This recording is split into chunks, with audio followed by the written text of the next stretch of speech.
आज आपलं मराठी सत्र आहे. खूप दिवसानंतर आपल्याला भेटायचं संधी प्राप्त झालेली आहे.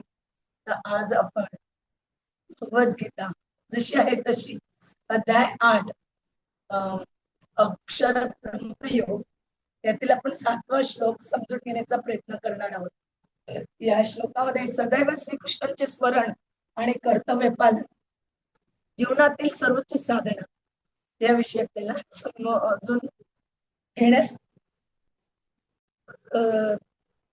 संधी मिळणार आहे. आणि श्लोक वाचण्याचा प्रयत्न करूया. तस्मात् सर्वेषु कालेषु माम् अनुस्मरयुध्य च मयि अर्पितमनः बुद्धिः माम् एव एष्यसि असंशयः. तस्मात् सर्वेषु कालेषु माम् अनुस्मरयुध्य च मयि अर्पितमनः बुद्धिः माम एव एष्यसि असंशयः. तस्मात् सर्वेषु कालेषु माम् अनुस्मरयुध्य च मयि अर्पितमनः बुद्धिः माम् एव एष्यसि असंशयः.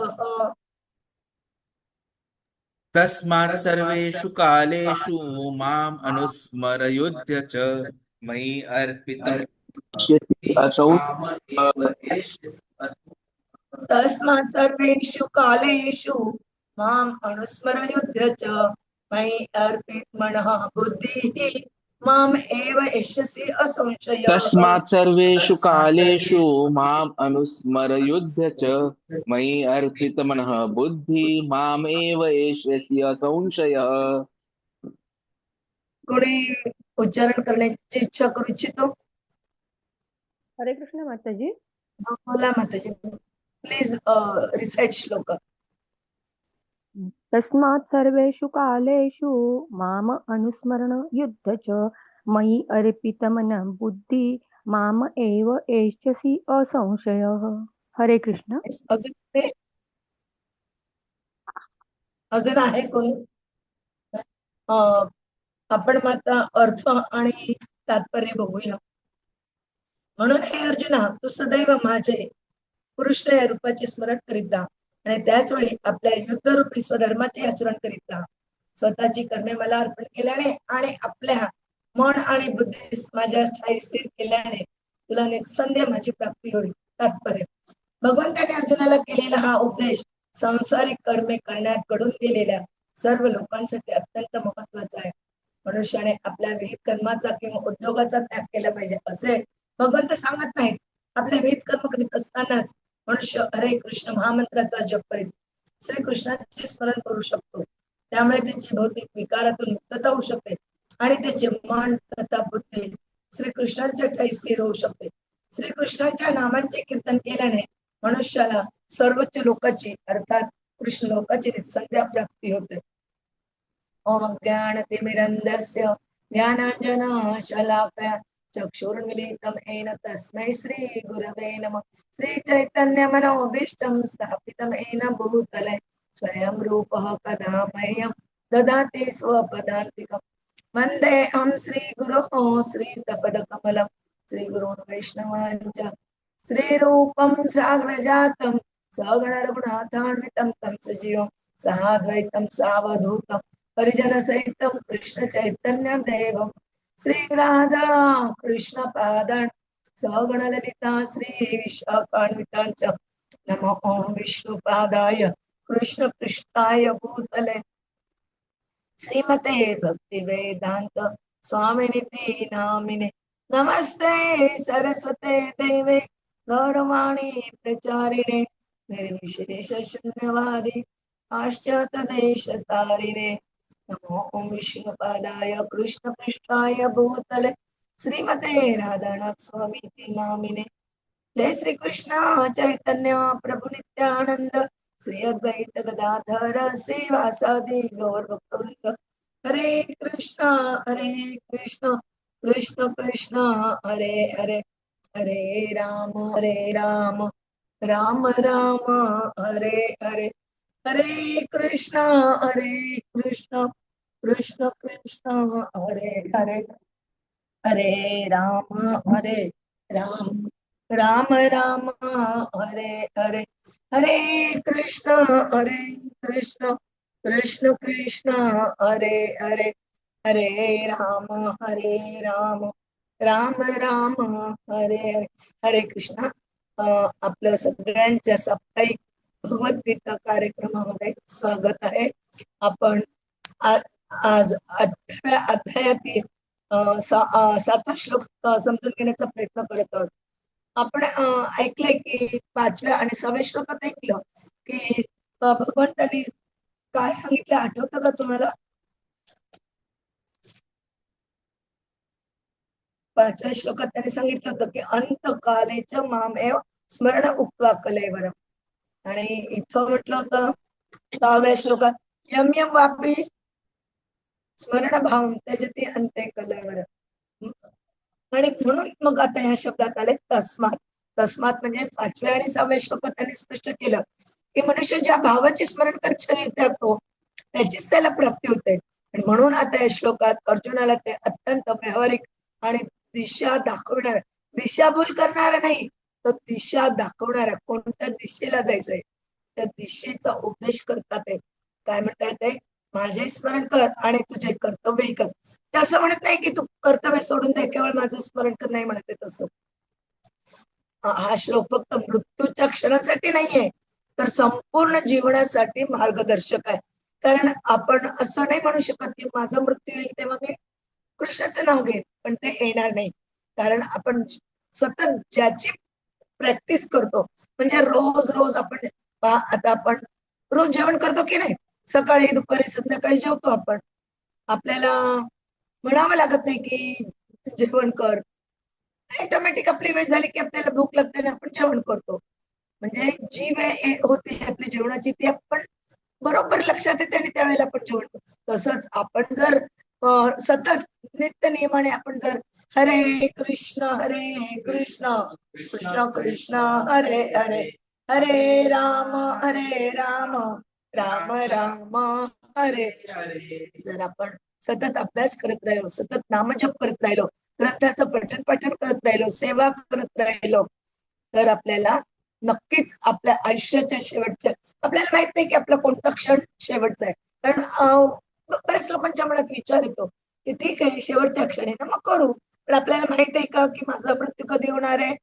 आता पण होऊ शकतो, एका सेकंदाने होऊ शकतो, एका वर्षाने, 10 वर्षांनी, 20, 50, किती वर्षांनी पण होऊ शकतो. माहित नाही आपल्याला तो क्षण, ज्या क्षणाला आपण आपला शरीरातल्या आत्म्याचा त्याग, म्हणजे आपण शरीर सोडणार आहोत, त्यासाठी आपल्याला प्रयत्न करणं खूप गरजेचं आहे. आणि ते प्रयत्न कसं करतो आपण? मृत्यू समय आपल्याला जर आठवण यावी असं वाटत असेल तर आपण सतत ते जे आता आपण वरती वर्णन केलं त्या हिशोबाने आपण आपल्या जीवनाला गती देतो. कारण प्रॅक्टिस मेक्स मॅन परफेक्ट असं म्हटलं जातं. आणि म्हणून आपण लक्षात ठेवलं पाहिजे की या ठिकाणी कृष्ण म्हणतात सर्वेषु कालेषु माम अनुस्मर. म्हणजे काय? सर्व वेळ माझे स्मरण कर. कुठलीही वेळ असो, काही असो. मग याचा अर्थ असं का की मी स्वयंपाक करणं सोडून द्यावं, स्टुडंट असतील तर त्यांनी अभ्यास सोडून द्यावा, नोकरीला जाणारे लोक असतील तर त्यांनी नोकरी सोडावी, असं आहे का? असं पण तर काहीच सांगत नाही आपल्याला. मृत्यूच्या काळी स्मरण अचानक होत नाही, हेच ते आपल्याला सांगतात आहे. आणि कारण काय की मृत्यूच्या वेळी आपल्याला माहितीये की 84,000 विंचू चावतात, तेवढं दुःख आपल्याला होतं. तर अशा वेळी आपल्या तोंडातून कृष्ण नाव निघणार आहे का? भगवंताचं नाव निघणार आहे का? शक्यच नाहीये. आपण आयुष्यभर सेवा केली असेल, आपण आयुष्यभर स्मरण केलं असेल, भगवंताचा आश्रय घेतला असेल तर तेच आपल्या डोळ्यापुढे राहणार आहे. म्हणून आयुष्यभर काय करायचं आपल्याला? असं वाटत आपल्याला की धनात, मान प्रतिष्ठेत, शरीर सुखात, कुटुंब मोहात, इंद्रिय भोगात गुंतले असले तर आपल्याला त्यावेळेला आठवण येईल मृत्यूच्या वेळी, हे केवळ अवास्तव आहे, म्हणजे वास्तविक नाही. आपण कल्पना पण नाही करू शकत. म्हणून गीता काय सांगते आपल्याला? जीवन म्हणजे मृत्यूच्या अंतिम परीक्षेची तयारी. हे जे पूर्ण जन्म आहे, जन्मापासून पूर्ण मरेपर्यंतच जे जीवन आहे आपलं, ही सगळी काय आपण परीक्षेची, मृत्यूच्या वेळेची परीक्षेची आपण हे तयारी करतो. जसं आता नीटचे मुलं, 12वीच्या नीटचे मुलं परीक्षेची तयारी करतात. त्यांच्या तर 21 तारखेला परीक्षा आहे. ते काय करतात, सगळं कार्यक्रम सोडून देऊन इकडे नको जायला, फिरायला नाही जायचंय, मला मूवी नाही बघायचा आहे, मला टीव्ही नाही बघायचा आहे, मला काही नाही करायचं, मला काय करायचंय, फक्त माझ्या त्या 21 तारखेच्या परीक्षेसाठी पूर्णपणे तयार व्हायचंय.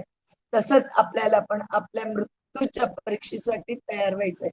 माम अनुस्मर युद्धच. म्हणून कृष्ण काय सांगताय ते, की माझं स्मरण कर आणि माझं स्मरण करता करता काय कर, कर्तव्य कर, म्हणजे युद्ध कर.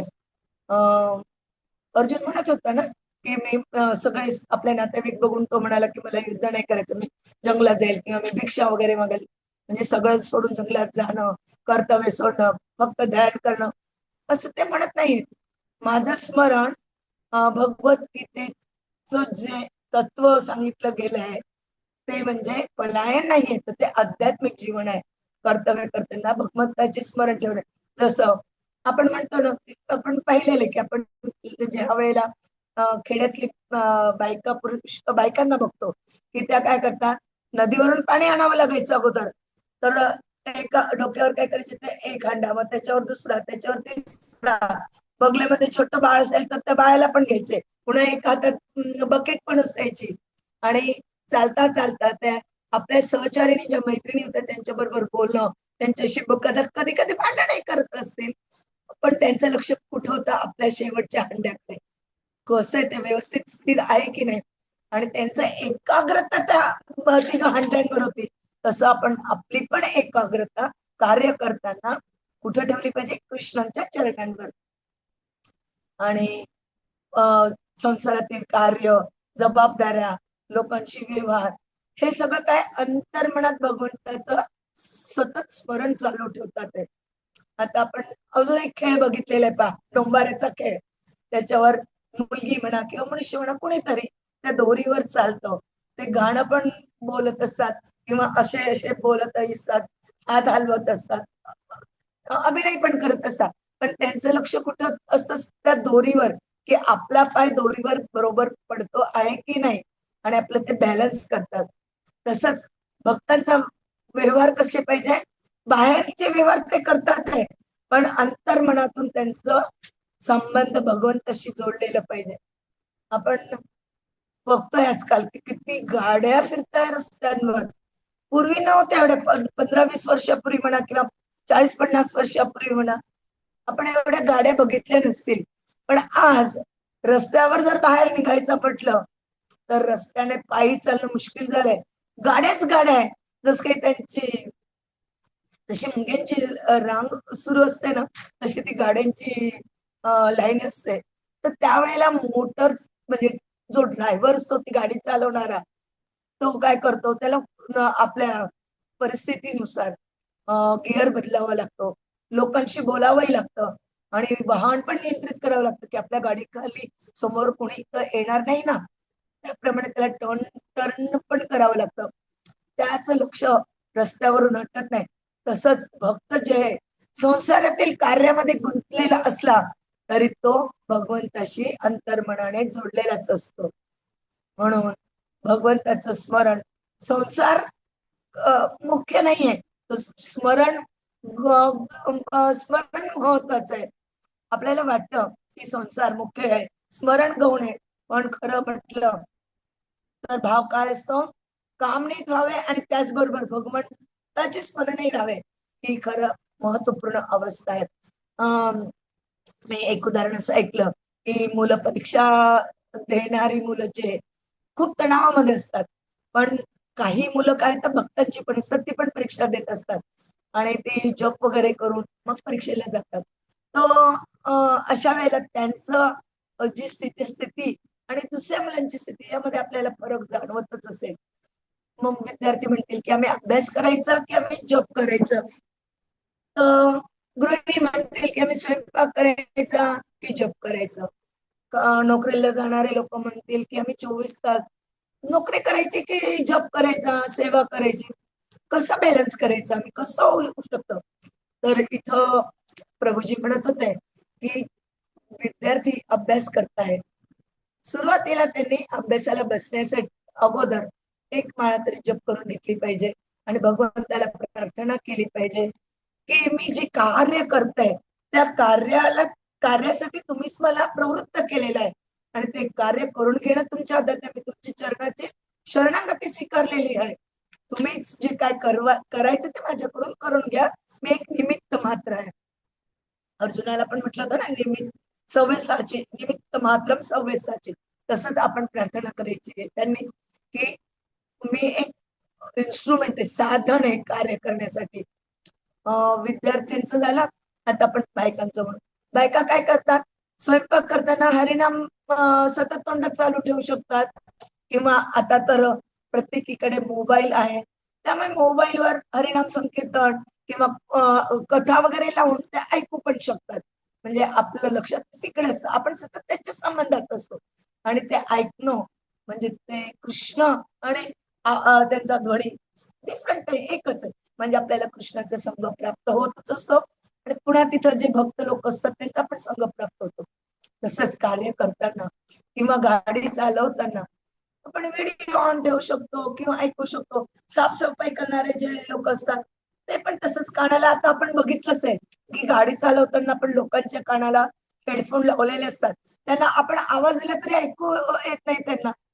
मग जर आपण चित्रविचित्र गोष्टी ऐकत असू, प्रजल्पाच्या गोष्टी ऐकत असू, व्हिडिओ ऐकत असू, तर त्याऐवजी आपण भक्तांच्या कथा किंवा भगवंतांच्या भक्तांनी गायलेले वर्णन, गायलेली गीत का ऐकू नये. ते ऐकलं तर आपण आपलं काय होईल, हृदय स्वच्छ पण होईल, शुद्ध होईल आणि आपला संबंध कृष्णाशी पण जोडला जाईल. म्हणून भगवंतांचे स्मरण मुख्य आहे आणि संसार कार्य हे गौण ऑटोमॅटिकच होऊन जातं ना, आपल्याला करावं नाही लागत. ते एकदा सुरुवात केली की ऑटोमॅटिक आपण कामही करत जातो, स्मरणही करत जातो आणि त्यामुळे साधक भगवंताचे स्मरण विसरू शकत नाही. संसारातील काही चूक झाली तरी चालेल, पण स्मरण सुटू नये. मी एक उदाहरण मागे दिलं होतं, बहुतेक तुम्हाला आठवत असेल की एक प्रभूजी वृंदावनातील ते म्हणत होते की त्यांचे वडील वारले त्यावेळेला त्यांची आई स्वतः रडण्याच्या ऐवजी ते प्रेत जळताय, तर ते प्रेत जळताय असं बघत बघत जप करत होती. किती मोठं मन असणार त्या बाईचं, असं कोणी करेल का? आज जो अभक्त आहे तो नाही करू शकत आणि तो नावं पण ठेवू शकतो, पण ऍक्च्युअल त्या उदाहरणामुळे आपल्याला कळतं की प्रत्येकाला एक दिवस जायचंच आहे, तर मग रडायचं कशाला. त्या आत्म्यासाठी आपल्याला नुसतं बसून जप केलं म्हणजे ते पुण्य त्यांना प्राप्त होतं आणि त्यांच्या ज्या यातना होतात त्यांना, त्या यातनांमध्ये थोडीशी का असणार शांती प्राप्त होते. म्हणून आपल्याला अति नाही करायचंय, अति तेथे पण माती होतं. त्यामुळे आपण केवळ संसार संसार आसक्ती मोह माया याच्यात आपल्याला गुरफटून नाही जायचंय. तर आपल्याला संपूर्ण संसार हा भगवंताचा आहे आणि संसारातील कार्यही भगवंताचेच आहे असं समजून आपण कुटुंब सेवा, नोकरी, समाज कार्य, जबाबदाऱ्या या सगळ्या भगवंताच्या प्रसन्नतेसाठी केले तर ते काय होतं, आध्यात्मिक कार्य म्हणून जातं. कारण कार्याचे दोन प्रकार माहित आहे आपल्याला. स्वरूपता भगवत संबंधी कार्य, उदाहरणार्थ नाम जप, कीर्तन, भगवत श्रवण, भगवंताच्या लीलांचे चिंतन, ग्रंथ पठण, वाचन, स्मरण, कीर्तन सगळं काही. आणि दुसरं हे भावत भगवत संबंधी कार्य, संसारातील कार्यही भगवंतासाठीच करणं. जसं नोकरी भगवंताने दिलेली आहे एक्सेप्ट, कारण नोकरी केली तर आपल्याला पैसा मिळणार, त्या पैशातील काही अंश आपण भगवंताच्या सेवेसाठी लागतो. म्हणजेच काय, ही नोकरी मी भगवंताच्या सेवेसाठी मला उपयोगात येईल, त्या पैशांचा उपयोग होईल म्हणून मी हे करत आहे. कर्तव्य भगवंताची सेवा करणे, कार्य भगवंताच्या प्रसन्नतेसाठी करणे, असा भाव आल्यावर मग जे आपण कार्य करतो संसारातलं ते पण काय होतं, योग बनून जातं. मयी अर्पित मन बुद्धी, भगवान म्हणतात मन आणि बुद्धी माझ्यात अर्पण कर. म्हणजे काय? मन माझे नाहीच आहे, बुद्धी माझी नाहीये, आणि हे सर्व कोणाचं आहे? भगवंताचं आहे. भगवंताने मला दिलेलं आहे. जेव्हा साधक असा विचार करतो आणि मी आणि माझे हा भाव सोडून देतो, तेव्हा मन बुद्धी आपोआप भगवंताला अर्पित होतात. म्हणजे ऑटोमॅटिक आपलं मन भगवंताच्या कार्य, आपल्याला त्यांना कंट्रोल नाही करायचंय, तर आपल्याला त्यांना मोडायचं आहे भगवंतीकडे. मग आपलं निर्मम आणि निरहंकार अवस्था झाली, म्हणजे मन बुद्धी भगवंताला अर्पण झाल्यावर ममता ऑटोमॅटिक कमी होते, अहंकार नष्ट होतो, कर्ता भावना जी असते ती कमी होते, आणि मग आपल्या जीवनात म्हणजे भक्ताच्या जीवनात वासुदेव सर्वमिती स महात्मा सुदुर्लभ असं पण ऐकलेलं भगवद्गीतेत, त्याची आपल्याला अनुभूती होते. मग आता तुम्ही म्हणाल सतत स्मरण का करायचंय? कारण आपल्याला माहिती आहे की मृत्यू कधी येणार आहे, दिवस, क्षण, ठिकाण हे आपल्याला माहित नाही, परिस्थिती, स्वरूप आपल्याला माहिती नाहीये. म्हणून सर्व कालेषु, प्रत्येक क्षणी माझं स्मरण कर. सर्व कालेषु माम अनुस्मर असं म्हटलेलं आहे. आणि नंतर त्याला म्हटलंय की युद्ध कर. युद्ध करणं हे क्षत्रियाचं कर्तव्य आहे. कर्तव्यापासून विमुख हो असं म्हटलेलंच नाही. आणि म्हणून असं जर केलं तर आपण ज्या वेळेला शरीर सोडणार तेव्हा भगवंताचं आपल्याला सांगावं नाही लागणार की स्मरण कर, ऑटोमॅटिक स्मरण येणार. किंवा आपल्या समोर कोणीतरी येतील, ते भगवद्गीता वाचतील, किंवा मग ते जप करतील, किंवा आपल्याला आठवण करून देतील, किंवा प्रसाद आपण जर त्या क्षणी खाऊ शकत नसलो तर कमीत कमी भगवंताला अर्पण केलेलं जे पाणी असतं ते पाणी आपल्या तोंडात टाकतील, तुळशीपत्र आपल्या तोंडात टाकतील, तुळशीची काडी किंवा तुळशीपत्र आपल्या सोबत देतील. ते सगळे आपल्या घरातले लोक करणारच, त्यांना सांगावं लागत नाही, कारण ते भक्त आहे, भक्तांना सगळं काही माहित असतं. आणि जीवन फक्त उपजीविकेसाठी नाही, इंद्रियांच्या सुखासाठी नाही, यशासाठी नाही, करिअर करण्यासाठी नाही, तर जीवनाचा अंतिम उद्देश भगवंताचं स्मरण करणं शेवटच्या क्षणी. संपूर्ण जीवन स्मरणाच्या अभ्यासासाठी, आणि हा अभ्यास करता करता आपण जीवनातली कार्य करायची. आजच्या काळात आपण काय करतो? नोकरी, व्यवसाय, शिक्षण, संसार यामध्येच व्यस्त असतो, आणि व्यस्त असतो, पण तरी भक्त काय करतात? हे सगळे करतात. जप, कीर्तन, श्रवण, भगवत नाम, भक्त संग या माध्यमातून भगवंताशी ते संबंधित असतात. त्यामुळे मन शुद्ध होते, बुद्धी स्थिर होते, आसक्ती कमी होते, और मृत्यू समय भगवंताचं सहज स्मरण झाल्यामुळे आपल्याला भगवंताच्या धामाची प्राप्ती होते, आपलं हृदय शुद्ध होतं, शांती मिळते. पहा, ज्याने असं केलेलं आहे त्याच्या मृत्यूच्या वेळेची परिस्थिती पहा, आणि जो अभक्त आहे त्याचा मृत्यू होत असताना त्याची स्थिती पहा, त्याच्यात आपल्याला नक्कीच फरक जाणवेल. स्मरणात ठेव श्री हरीला जीवनभर प्रत्येक क्षणी, मृत्यूच्या त्या अंतिम वेळी धावेल चित्त त्याच्या पाशी, युद्ध करतो कर्तव्याने पण अंतरी नाम असू दे, संसारातील सर्व कर्मे कृष्णार्पण होऊ दे, घड्यावरती लक्ष जसे चालताना त्या स्वीचे, तसेच स्मरण अखंड असो चरण कमळ श्री हरीचे, पण बुद्धी अर्पणीया माझे पण सारे विसरावे, वासुदेव सर्वं जाणून भगवंतात लीन व्हावे, क्षणोक्षणी जो नाम स्मरे त्याचा अंतही मंगल होई, अंतकाळी कृष्ण समरतो जीव अखेरी कृष्ण सपावी पायी.